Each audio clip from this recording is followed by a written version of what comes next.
Karisuma garaiari helduko diogu oraingoan, Karisuma badakizute 40 eguneko ekitaldi bat dela, nolabait geure nondik norakoak eta bizitza eta lana eta hausnar berritzeko, hortarako dugu denboraldi hau. Gero Aste Santu etorriko zaigu eta Paskualdia, Jesusen heriotza diztuerarekin, geure bizitza eta geure lanaren bizi berritze hori indartu nahirik.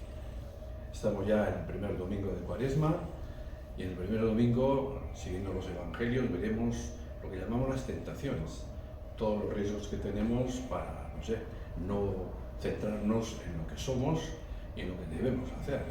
Nuestra misión, nuestros valores, nuestra misión, nuestros proyectos son hermosos, grandes, en Cáritas también lo son, pero llenos de riesgos personales, comunitarios e institucionales.